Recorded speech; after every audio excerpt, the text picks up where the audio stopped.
Welcome to the Make Your Mark podcast. Hey everyone, I'm Mark Moyer, author of Win Again, speaker, career coach, and business advisor. And I help athletes, executives, and entrepreneurs reach their fullest potential. What you're going to be hearing in every single episode are conversations with athletes and other sports-related influencers. And we'll be offering you the insight that you need to succeed in life, including advice that will let you jump past your competition, whether it be for a great new job or taking your business to a much, much higher level. Make sure to connect with me on social media at Mark Moyer Coach and go to my website, markmoyer.com, to get access to the tips and strategies that my coaching clients get directly. If you're looking for ways to make your mark, send me an email to mark@markmoyer.com and I'll get you going right away. Thanks for joining me today. It's going to be an awesome episode. Now, are you ready to make your mark? Let's do this.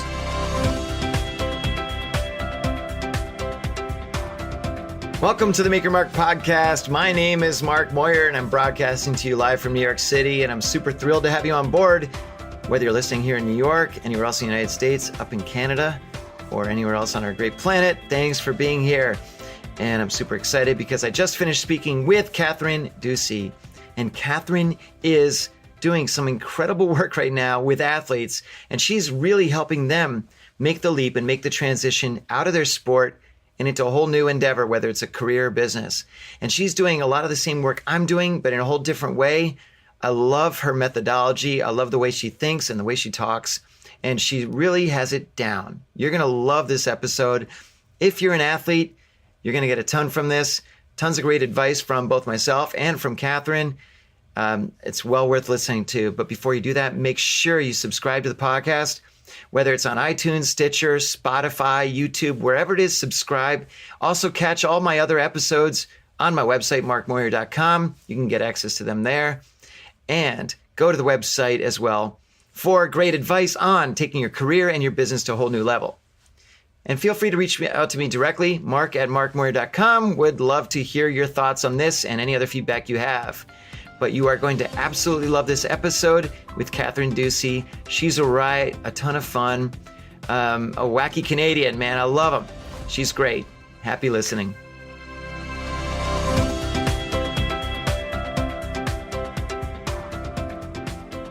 Hey everyone, welcome to the Make Your Mark podcast. My name is Mark Moyer and I'm super thrilled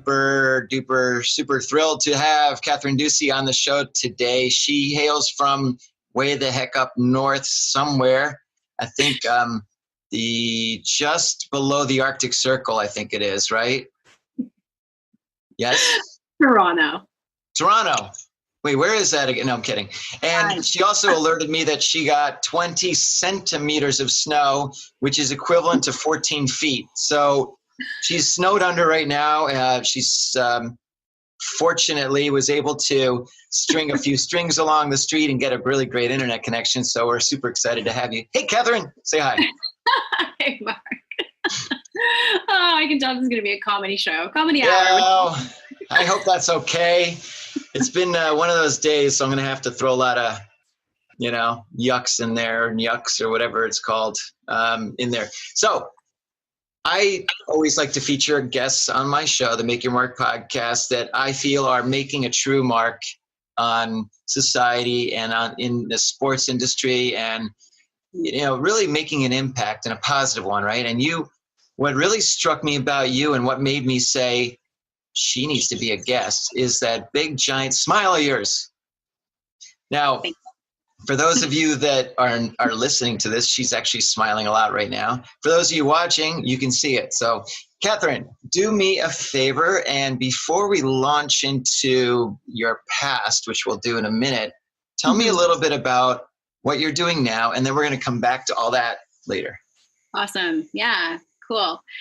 Thanks for having me. This is so great. It's amazing technology, huh? That I can string together this internet and, connect with people outside of Canada. Once in a while we get it. What I do is I'm the founder of a company called Hire Athletes. Okay. So I am a coach for professional, amateur, and varsity athletes. So if you think about athletes in their worlds, within sport, they have a coach that helps them manage their mind within the environment that they're in. And once they leave that environment, everyone just kind of goes and disappears. Right. Where'd y'all go, is what athletes say. Uh-oh. And it occurred to me that there was a gap there. And so I sought out to fill that gap. So I am a coach for athletes, not only outside of their sport, but within their sport as well, to help them manage their minds around the world that they exist in. And the outcome is that they're either starting a company that they're really excited about, or they're joining a company that aligns with their values. Because the more we learn about athletes, the more we realize that they think that they exist in some like alter universe and that they have to enter into the quote unquote bunny ear real world when they retire. And you can imagine how scary that would be when things are framed that way, right? It creates these feelings of having to start again or having to catch up. I'm here to debunk all those myths. That is not true. Most people in corporate don't know what they're doing and constantly feel like they're catching up as well. So, and I think you can relate to that, having been a recruiter for a long time. And that's where I saw this as well when I was a recruiter. Awesome. So you're like a chief debunker too. I like that. You're going to start debunking this stuff. This is great. So it's all we need to like hit the rewind button for a second, because I really need to know how you sort of ended up in this space, but it kind of goes back a little bit. So first of all, time out. Where the heck were you? Were you born in Canada? Were you born in Toronto? Where were you brought up? All that kind of stuff. Yeah. So I was born in Toronto, downtown. This is very unusual. So if you have been here, you'll know that most people are from the towns around or outside of Toronto. They move in. So I was born downtown. My dad is born in Newfoundland. He had 9 brothers and sisters. Wow. And my mom was born in Toronto, and she had 3 brothers and sisters. Those two came together and had a lot of messy stuff going on in their own lives. My dad actually grew up in a really poor family in a fishing village. My grandmother gambled all the money they had. They often didn't have a lot to eat. And there wasn't a whole lot of connection or love or what you'd feel as a safe environment. Right. Okay. So that caused a lot for my dad, a lot going on in his own head. My mom, on the other hand, she came from a very wealthy, prestigious, my grandfather was a very well-known entrepreneur in Canada. He manufactured stainless steel restaurant equipment. What's interesting is my grandparents were arranged in my mom's side, which is so fascinating because, you don't see that typically in Toronto or Canada in what you would call Caucasian waspy families. And so my grandparents didn't have a whole lot in common, but they were told to get married. And that and then they popped out 4 babies and a whole bunch of stuff was happening where it's like, we don't really love each other, but we're doing this because everyone else told us to. So both my parents came from very fascinating upbringings as children where things felt a little heavy. They felt like maybe they weren't really loved or seen, all that. Growing up, my parents actually ran a really cool fish retail store. It was the first of its kind. Okay. So there wasn't anything like this in Ontario, in Canada. It existed in Newfoundland where my dad was from. So he saw a problem and he decided to solve it when he came to Toronto. Well, wait a second, time out. Fish retail, does that mean like you're kind of going to a Ralph Lauren store and you got all, like the high end fish and low end fish and they're all tagged differently and sizes and so on? I guess so, right? That's a really great way of looking at it. Yeah. So you go and you buy a product that's been priced by the retailer. Exactly. So my parents had this business, and when my parents had me, which was in 1981, mat leave wasn't an option for my mom. So I immediately was taken on by a babysitter at 6 months. For the first 10 years of my life, I didn't really know my parents. So that became a little bit confusing, obviously. But and now that we've looked at this and we've studied it, it turns out that I had or struggled or experienced a lot of childhood trauma over that, and I didn't even know. And this stuff impacted me in my adulthood. Okay, it's amazing that we can study this now, but then there's all these tools to work through that. It doesn't mean that I'm broken. It doesn't mean that my life is over and that you shouldn't be talking to me right now. I don't know what I'm saying. So. The thing about my parents, and as I alluded to earlier, was they came from really interesting backgrounds, and a lot of drama happened in their own minds that ensued in our household. My dad was in fact extremely controlling. So because he couldn't manage his own thoughts in his head, the environment around him was always at fault. So he controlled my family, he controlled my mom, like the kids, and he was severely OCD. So while my dad loved me, my dad also sought to control every move I made. Hmm. Right. So that was really challenging. And my parents, in fact, they, despite everything they tried to do, after 14 years, they separated. And my mom met somebody new, who she's married to today. It's been 24 years. Wow. And when I was 18, my mom got a call. I had actually separated myself from my dad, and my mom got a call saying that my dad was dying. And I was 18. And what ended up happening was he learned that he had cancer, and that the cancer had spread so widely throughout his body, and he hadn't done anything about it. And they gave him 2 months. Hmm. So the hospice called my mom, and they said, listen, we see this often where someone who's dying and who's in a ton of pain and should be letting go isn't. And that means that there's something that's unresolved. Will you bring Kathryn in? And my mom said, yeah, I'll see if she'll do that. So I resisted this for sure, right? I'm 18. I know what's best for me. This is bullshit. He's an asshole. The world is against me. I know what's right. And my mom was super great. She held the space and was awesome. And, you know, what does a parent do, right? So she said, if you don't want to do it, don't do it. And I was like, well, when you say that, now I want to do it. Yeah, of course. Damn it. So I did. I wrote an article on LinkedIn recently about this. It was, I didn't realize at the time how traumatic this was for me, but I shimmied myself up to him next to his deathbed. He appeared to be unconscious to me. They said, though, that he could still hear me because hearing is the last thing to go. I didn't even know this. Interesting. Yeah, I didn't know. And I mustered up a ton of courage. And so I never saw my parents cry when I was a kid. So hell's no was I going to be crying in front of my parent who's dying, right? Like just resisting. So afraid of being shamed by him still. And I grabbed his hand, which was very cold and essentially, you know, lifeless. And I said, I forgive you. And he took his last 2 breaths and died. Wow. Holy cow. Yeah. So I thought that was done. I thought that was cool. We're good. Moving on. And later on in life, only a few years ago, did I realize that I really needed to acknowledge that it happened and that I was sad and that it really hurt. And why this is all relevant is because stuff happens when we're kids, a lot of stuff, things that you don't even know is happening, things that you don't even know are impacting you. And because of my work as a recruiter, in fact, I started to hear all these stories of what people were like dealing with.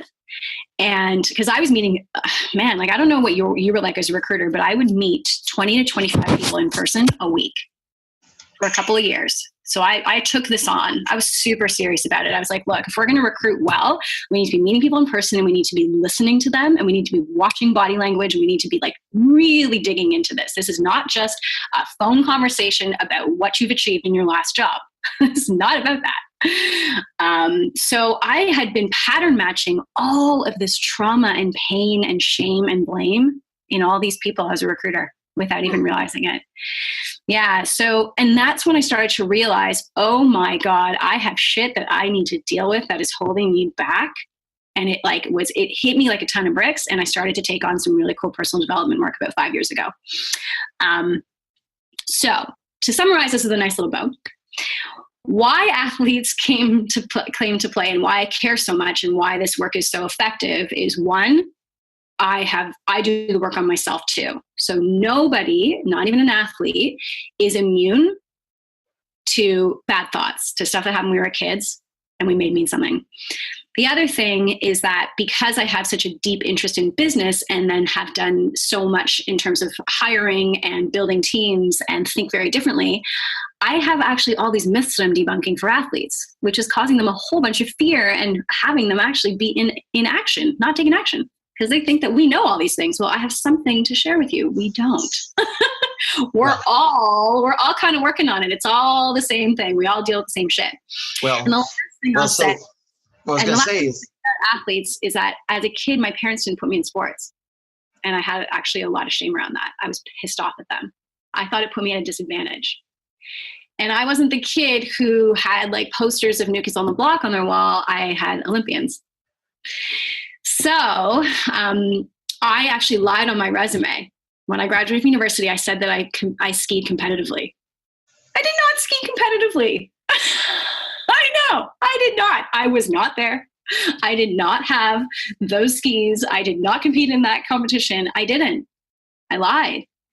And I admitted it when I turned 30, which was almost 8 years ago now. And I tell this story to athletes all the time because they omit their sport from their resumes often. They think that it's going to be, they're not going to be hired, that people are going to think that they're going to try and come in and be the savior or the hero, or they're going to know all the things.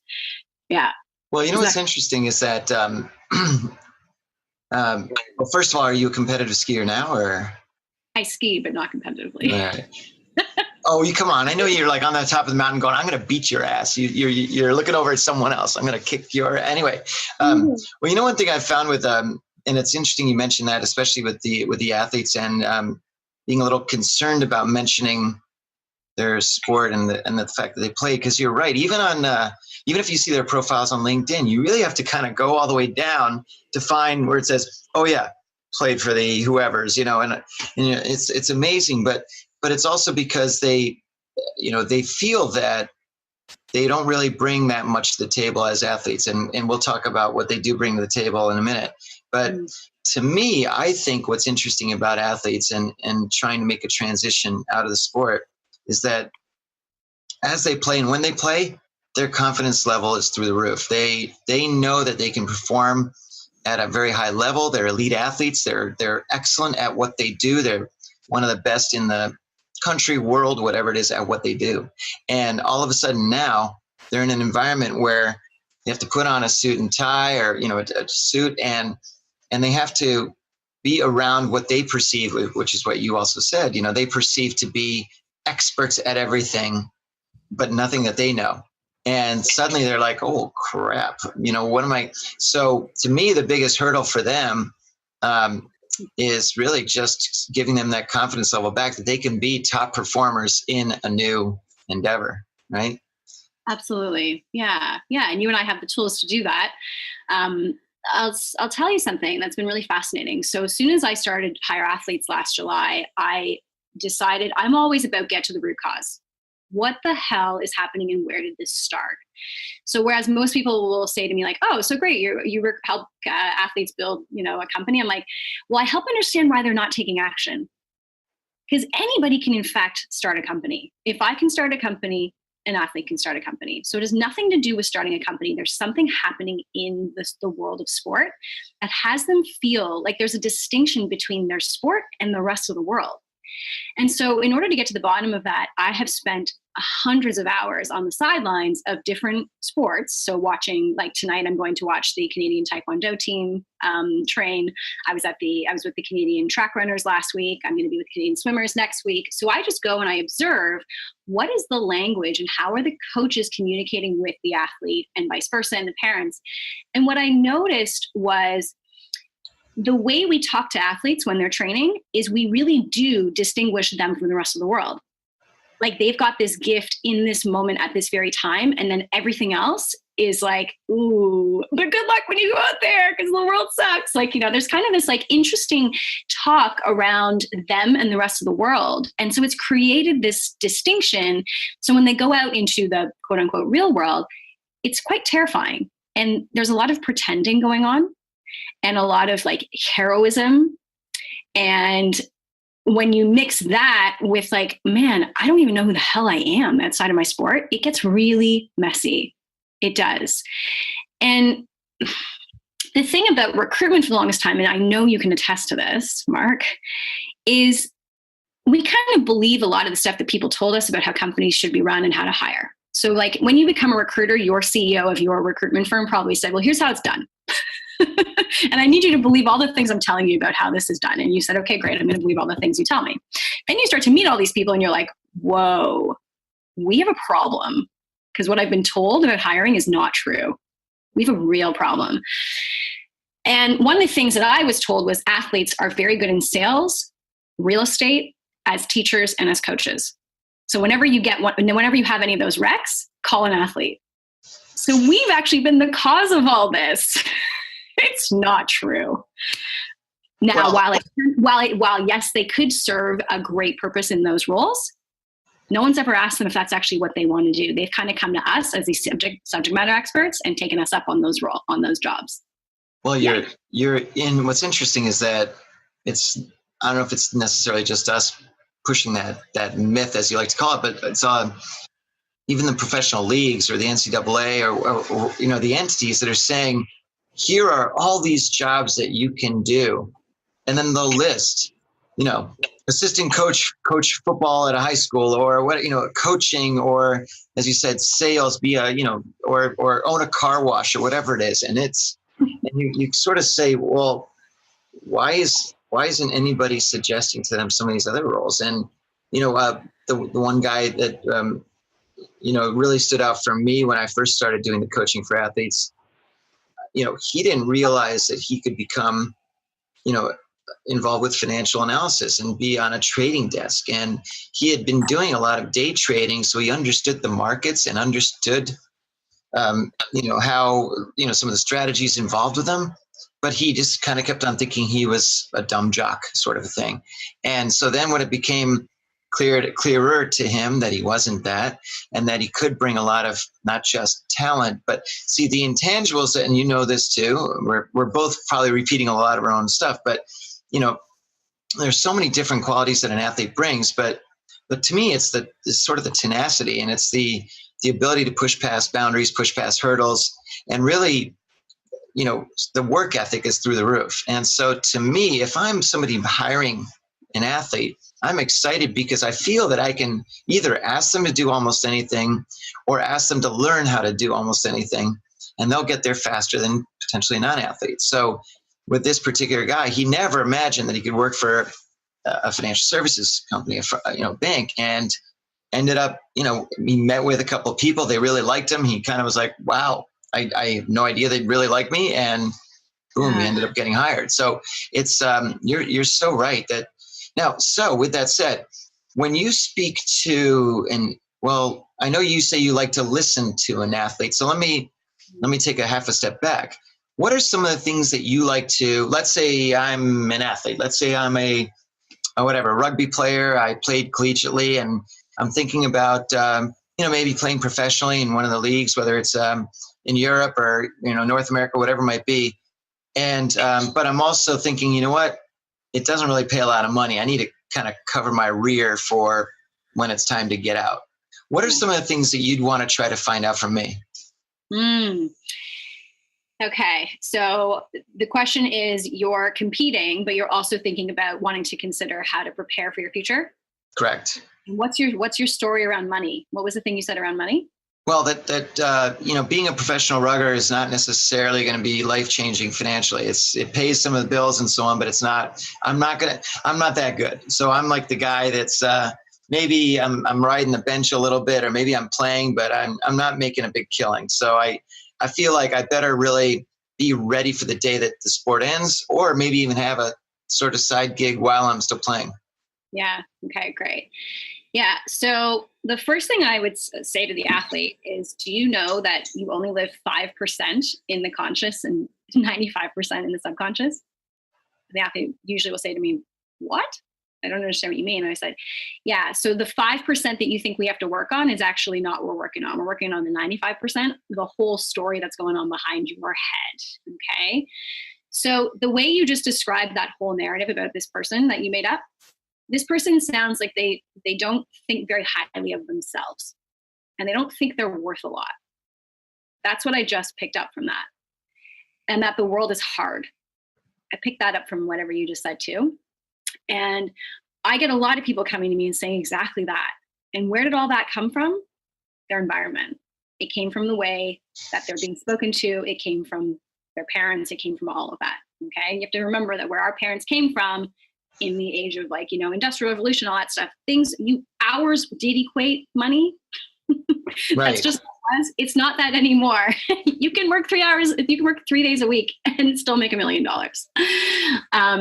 So that's the first thing I would identify is I would really hear that this person is definitely doesn't have a lot of confidence in themselves, doesn't think they're super awesome.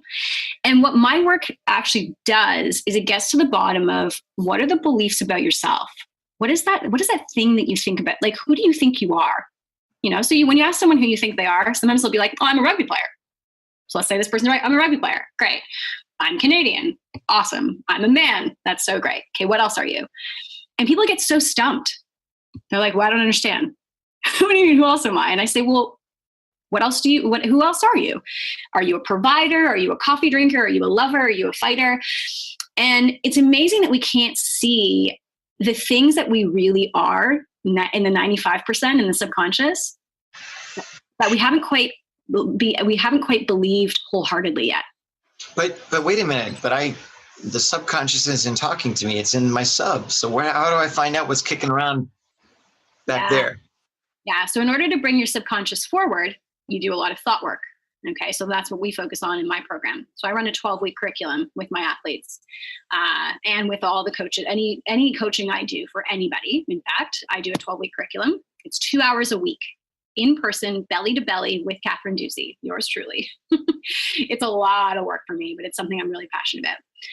And while we're doing this work, what we're constantly doing is we're having the athlete or whomever, the executive or whomever I'm coaching, identify what are the thoughts they have about a particular circumstance. Okay. So I'm going to give you an example. Did you notice last night that maybe you picked up your phone every few minutes, or maybe you like interrupted and ate and went into your fridge and grabbed a raspberry or like a beer or whatever that is? Do you notice how often you are getting distracted? Do you notice that ever? I do. Well, right before you do, you have a thought. And typically it's a negative thought. So you might have actually been preparing for this podcast last night. And maybe you're like, oh God, podcast, I'm not really a preparer, but I felt like I should probably prepare for Kathryn because she's from Toronto and we're going to be doing this online and I'm feeling a little bit anxious about that. So I feel like I need to prepare a little bit more.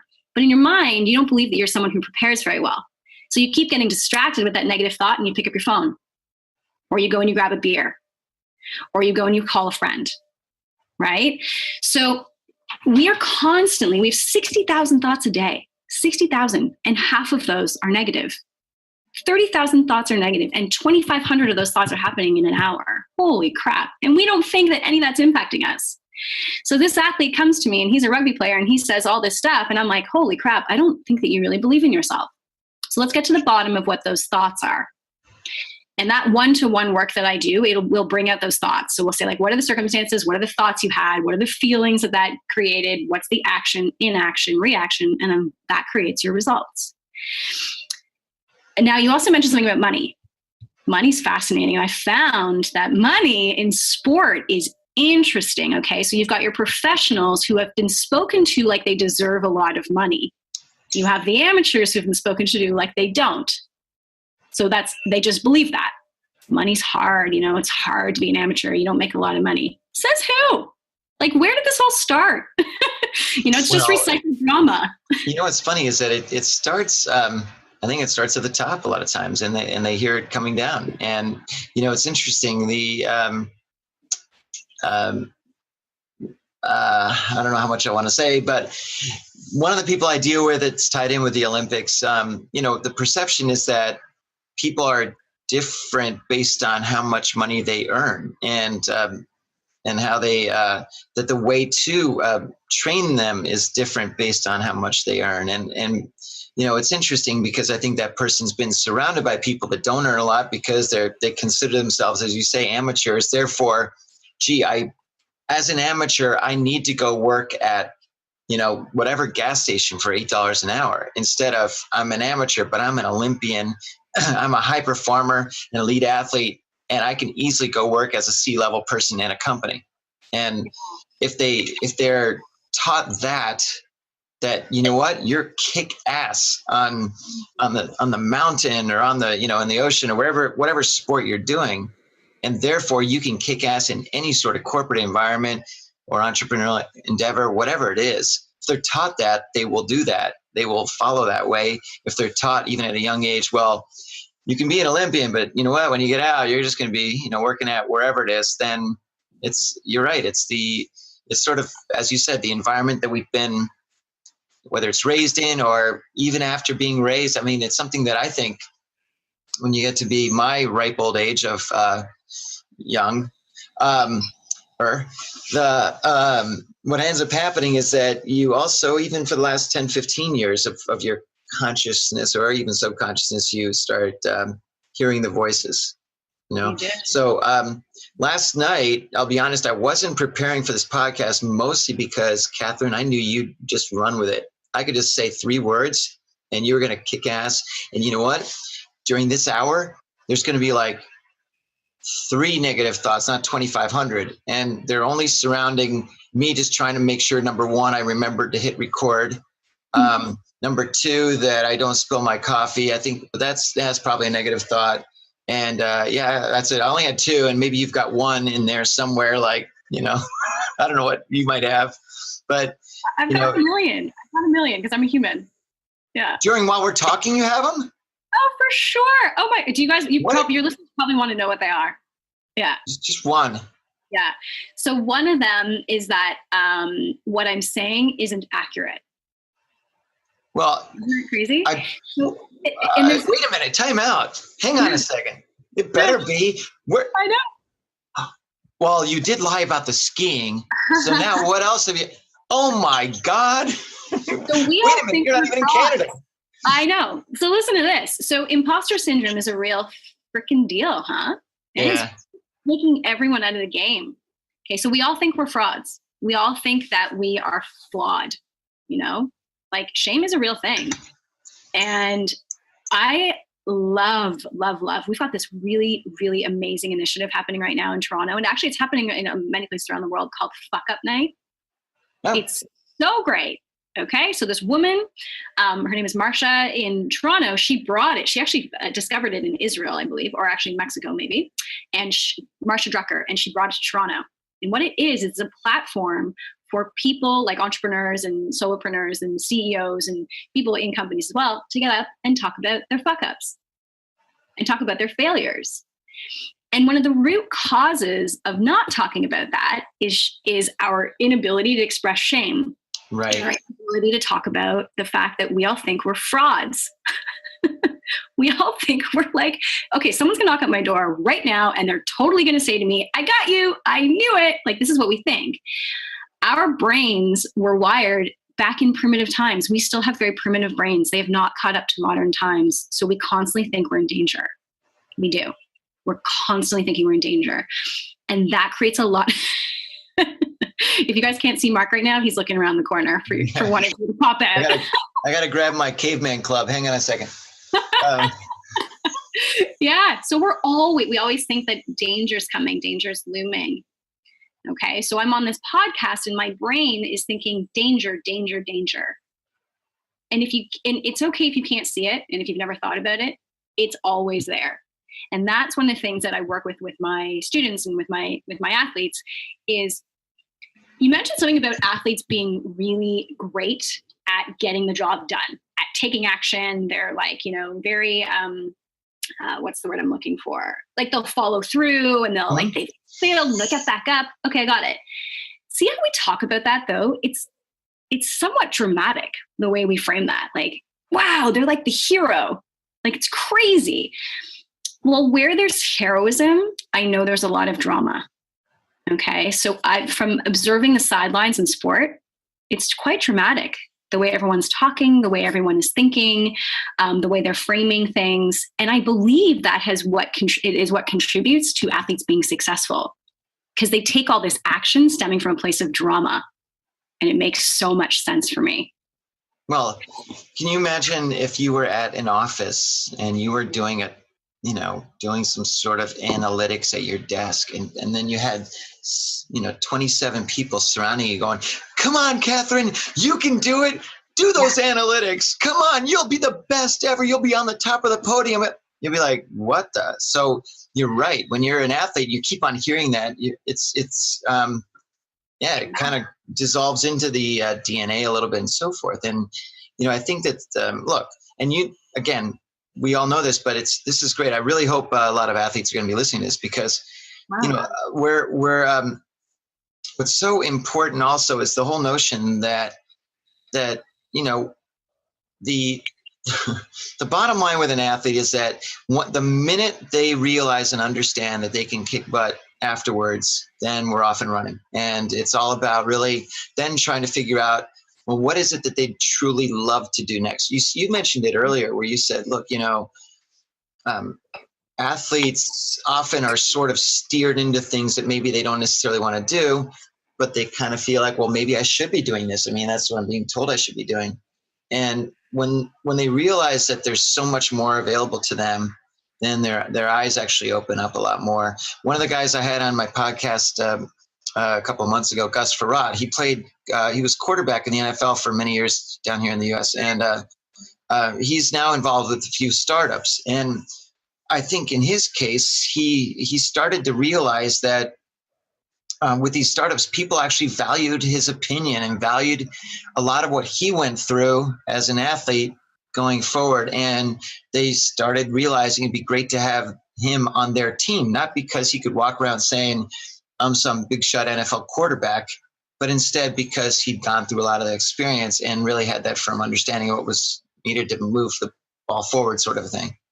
Yeah. And so now, in your opinion right now, and I know you're going to say everybody, so I gotta frame this the right way, but who do you think is the athlete that really could use you the most? Like what type of person or athlete is, and don't say it, well, I mean, you can say all of them, I guess, but is it, like in my case, for example, I'm finding that my sweet spot are the athletes that didn't necessarily get the big contract. They didn't necessarily score the winning touchdown. They didn't win 5 gold medals. It's the Olympian that finished 23rd in rowing or something, or the NFL player who tried out and made a team, but he was on the practice squad, or, the baseball player that, was AAA baseball, but then he, was called up at 4 at bats and that was it, that kind of thing. Because a lot of times they're not the ones that are revered, number one. Number two, they're typically not necessarily financially well off.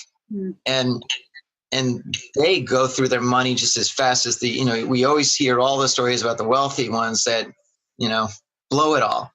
But even the ones that don't have a lot, they have to spend it to figure out what to do next, right? Yeah, that's a really great question. I love that you were right in saying that I was going to say all of them, but there's a caveat. So I believe in proactivity. Okay. I 100% believe that coaching athletes' minds, not just in sport, but for their life is important. And I believe it starts at a very young age. It's not when they retire. It's not while they're thinking of retiring. It's not the year before. It's when they're students. So the biggest challenge for you and I, we talked about this yesterday, has been getting the ear of the institutions and of the education system and of the coaches, et cetera, at the lower level or at the younger level, and having them agree to us working with them when they're just coming up, when they're kind of new to the scene, they're thinking about going professional, they're thinking about going to the Olympics or becoming an amateur athlete or that kind of stuff. Right. So I believe that this work starts then. And my whole argument is, this is not woo-woo work. This is not like, oh, I'm going to cuddle your brain, I'm going to make you feel better, and like all that stuff. That's not what this is. Until we can learn to manage our brains around people, we are constantly going to come from a place of destruction, fear, drama, and selling ourselves out. We will. Okay. And all that happens is that those thoughts get recycled by the people around you. And in sports, everybody who played sports then goes back into sports and becomes a coach. Typically, right? So we've got this recycled thinking happening. So we need people like yourself and I and other experts in the field who bring a different perspective and a different experience to the table to come in and disrupt. And I hate disruption is like such a Silicon Valley word. But come in and bring some new ways of thinking. And that's going to value them and not us. Like, I could care less, truthfully, about all the stuff that happens in higher athletes. All I care is that people get amazing results and either start a company they love or have a career they love. And even further than that, like, I just care that people have really healthy lives, that they have healthier minds. That's it. And who doesn't need that? Who doesn't need that?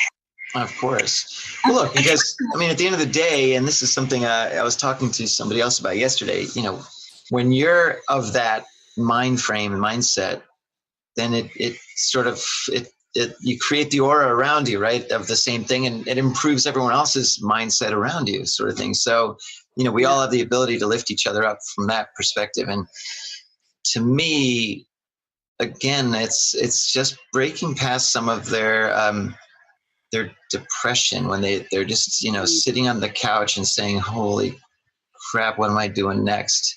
Exactly. And the minute you flip that switch, you're in good shape. Sorry, what was that? They're thinking about that. So here's the other thing that we have decided in the sport world. We've decided that athletes can shelve thinking about retirement. We have decided that they can literally not think about it. It's not. Well, who's we? Who's we? So when you think about if you let's say you talk to a coach or a parent, and I'm not saying all of them. So that was Greg, should reframe that. What I've observed is that there are many coaches and parents who will say, my kid or my athlete or whomever, or the person I love in my life who's playing sport isn't thinking about retirement yet. And I'll say, how's that possible? That's like me not thinking about death. It is. We're all thinking about it. You think about it? Yes, of course I think about it. Yes, we all do. Listen, newsflash, I don't want to, whatever, but I started saying this maybe 20 years ago that I'm going to be living to 158. And the only reason I don't know why 158 stood out, but, you know, I was thinking, look, by the time I'm like 70, 80, 90, they're going to have all kinds of technology to kind of keep things working. And then 100, 110, they'll have technology that makes my face not look 110 or 120. And then I think at 158 is probably when I'll die in some sort of alien attack, or maybe I'm out there trying to kill the bad guys or who knows what. So I try not to. I don't really think I think about death. The only time I think about death is if I'm thinking, you know, gee, I'm starting to really kick ass in a lot of ways, like really influencing people in a positive way. If I died, it would really suck for all those people that are not getting the message yet. And that's such a self-serving thing to say, obviously. But it's funny but what you're saying is so important, because the mentality in sports is absolutely, the coaching and the leagues that they're affiliated with are all about maximizing 100% or putting 100% of every brain cell you have or don't have into the game, into the sport, into succeeding on the field, on the rink, on the wherever it is, the court, whatever it might be. And that's it. You don't need to think about anything else. If you start thinking about other things, you're not thinking about the sport. And what ends up happening is that the player their brain is sort of smushed so much towards the sport, and they're kind of taken away from the other stuff. You know, there's a guy, and you should look into this guy. It's really interesting. One of my previous podcast guests, his name is Garrick Jones, and Garrick is the founder and the commissioner of something called the SDFL, which is the States Developmental Football League. And what they try to do is they're effectively taking players that want to play in the NFL, but for whatever reasons, they're just this close. They're not that, you know, they're close. But he's doing is having games on, like, let's say this weekend, but then the next weekend, they're being trained in something like, you know, learning about financing, learning about legal or insurance or something, where they're learning in the weeks in between, but they're still training otherwise. And he's preparing them he says, look, Mark, 99% of the people that come through my league are not going to play in the NFL, but what they're doing is they're learning a trade, or they're learning how to be an asset going forward. And he says the NFL is intrigued, but they don't want to admit that they're intrigued, because they don't want to admit that they're actually considering looking at what players can do off the field, right? And thought that was interesting. You should check him out. Great guy. I think it's still seen as a distraction, right? It's still seen as we're taking away valuable hours where they could be focused on the sport. So, and I guess we're arguing that that's one, that training is one part of being an athlete. training for your physical sport is one part of being an athlete. You're still a human being. You still you have know to. what's ridiculous about that, though, is that these players have so much downtime that people don't think, they wonder, they say, oh, well, when you're training for your sport, you must be doing that 26 hours a day. No, they spend so many hours in a hotel room, just like playing video games or screwing around, whatever. And they're not doing things that they could be doing. And honestly, these teams, if they gave a little bit more of a crap, they would maybe have an hour-long class for everybody on how to do blank, whatever the hell it is, or how maybe not to blow all your money on buying 16 homes or 26 cars or, ridiculous bling or whatever it is, or even for the collegiate athletes, how to really sort of channel all your athletic success into something that can be professional success or business success. So it's interesting to me that, I can't decide if it's just, when you were talking about how, we're still using our caveman brains kind of thing. And I think that's especially prevalent in the world of sports. Totally. I mean, if you think about, have you run teams before? Have you had people? Yes. Okay. Yeah. And would you agree that it's such an asset to someone who's leading a team to actually sit in their shoes for a day and look at the work they do and be like, wow, this is what it's like to be you. It is such an asset as a leader to put yourself in the people's shoes around you, to understand what they're dealing with every day. What's the emotion that's coming their way? What are the things that stop them? What are their fears? All that stuff. Now, in order for a leader to actually do that, you have had to have done the work on yourself as well, for it to clue in like, holy crap, I'm seeing stuff in my own head that I hadn't been seeing. So I wonder what else other people are experiencing, right? Right. And there's a real lack of empathy in the world of corporate, let's say, and there has been, and that's what we're realizing now. And when I think about the coaches and the leaders and the folks up at the top in sport, a lot of them aren't doing the mind work on their own selves. So they can't see it. Absolutely not. Do we know any coaches that actually are doing any of this? Maybe there are a few, but there are some. Some of them are saying like, "Whoa, I need to." In fact, because people have been listening to what I'm saying, the coaches are saying, "Holy shit, I think that I'm going to be out of a job soon, because all these great athletes are working with you, and they're starting to work on their mind and learn how to manage their mind around me and around the world. I need to do this. I'm going to become obsolete." Is what I'm now getting. And I'm like, this is awesome, because I believe wholeheartedly that everybody should be doing this work. But to your point, until the powers that be and the hierarchy and everything that we've created to protect ourselves gets into their own minds, nothing's really going to transform. And that's what makes my job and your job very challenging. Yep, it is. But you know what? I think it's getting easier every day, because I think that more and more, the athletes are starting to realize. It's funny. I know we're both on LinkedIn a fair amount, and the Super Bowl is coming up this Sunday, and down in Atlanta, there are a fair amount of. I've got a couple of friends that are running an event where they're bringing in athlete entrepreneurs to speak to the current athletes and really get them jazzed about the idea of becoming successful business owners, not just, again, running a car wash or something, or a restaurant. And then there's 4 or 5 or 6 of these types of networking events for athletes that's happening, and not just for the athletes that are playing the game, because the Super Bowl, they're a little preoccupied, but it's for all the other athletes that descend on Atlanta or any Super Bowl city that come in for this. For them it's a great opportunity for them to really absorb that. And I feel that it's gaining momentum, which is great. So we'll see how it shakes out. But what's interesting is that, and when we spoke earlier, I mentioned this to you, when I was writing my book, I was thinking, golly, there's got to be a dozen of these at least books out there that help athletes make the transition. And I was pretty surprised to see that there were none. And not that I'm God's gift to writing books or any of that sort of thing, but I was thinking, well, you know what? 1 is better than 0, so why not? Now, doesn't mean that my approach is any better or different or whatever than others, but what it does mean is that there needs to be more people that are really helping out the athletes. I mean, I can only do so much. You can only do so much. You can do a lot, but I think you've already done everything in Canada, right? You've spoken to every athlete in Canada so far, I think. Can you imagine? That would be such a gift. No, I've met with probably about 150 athletes in the last 5 months, 1-to-1, 4 hours, hundreds and hundreds of hours, and then that's not including the coaches, the parents, the Canadian Olympic Committee. It's pretty rad. And then not even just in Canada. I have great conversations with athletes all over the world, which is really exciting. That is awesome. Well, speaking of that, let's talk about, it's time to promote even more. So how do people, if they want to get a hold of you, what's the best way to do that? So as Mark mentioned, I'm very active on LinkedIn.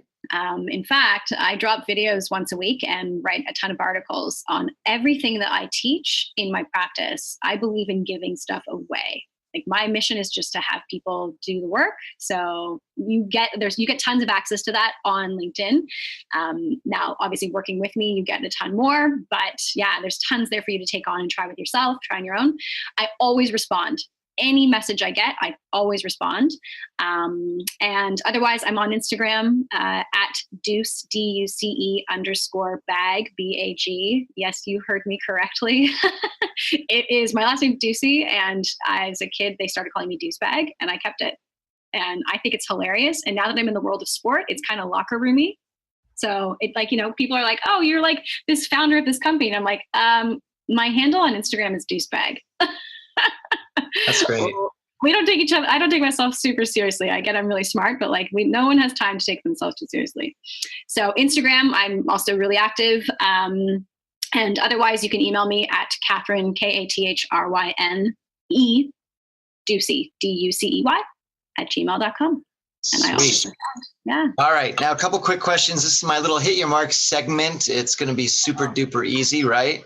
And I'm going to start with the, let's see, I'm going to start with, if you gave somebody, let's say an athlete, and let's say they're in the, let's say they're a collegiate athlete. Try to narrow it down if you can, but what's the most important piece of advice you think you'd give somebody? The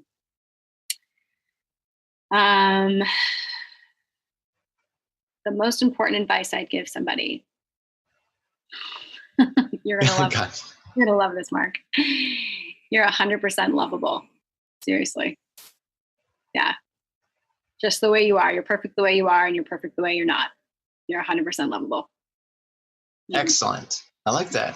Next, do you have a boat? I wish. I want one. Okay. So if you had one, what's the name of the boat? What's the name of the boat? I mean, it's got to be my last name. My last name's become a thing. I think it's Deuce.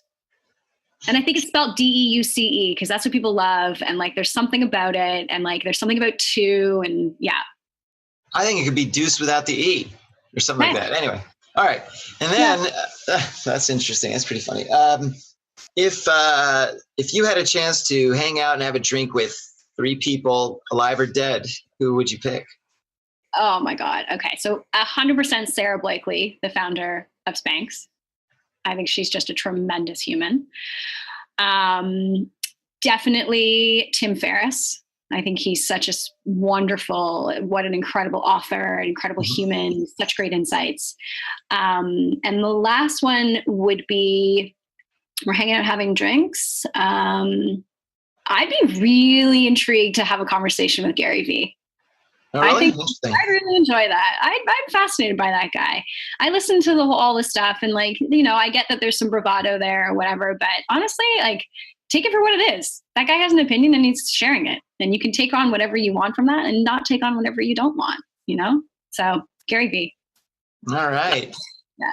Only living people, man. You didn't go back to one of the people I was thinking about was, sort of I don't know, George Washington or I don't know, or John Lennon or something. But anyway, you're very, you're very, you're in the moment. I like that. Tim Ferriss and I must say I got his book right over there and a few others. But anyway, look,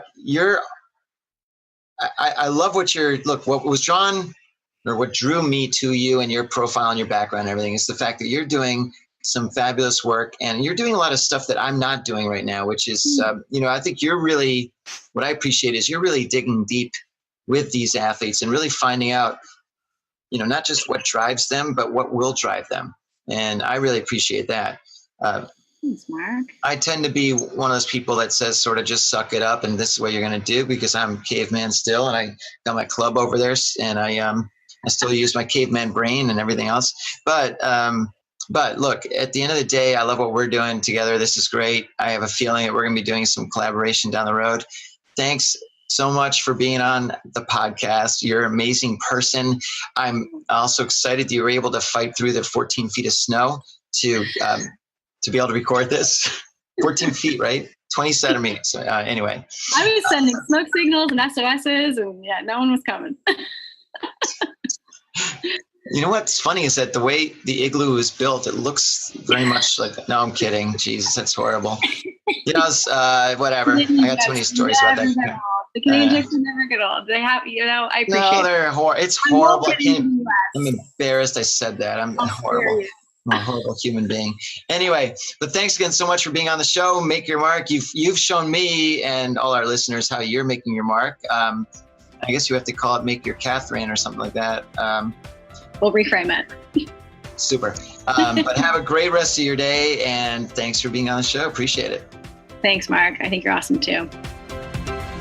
Thanks so much for joining us today on this episode of Make Your Mark podcast. The goal of the podcast is to help you find ways to make your mark, to succeed in life, and to jump past your competition. Be sure to leave me a review on iTunes and Stitcher, and subscribe to be the first to hear new episodes. If you're looking for ways to make your mark, send me an email, mark@markmoyer.com, and I'll get back to you right away. Thanks again for listening, and we'll see you next time.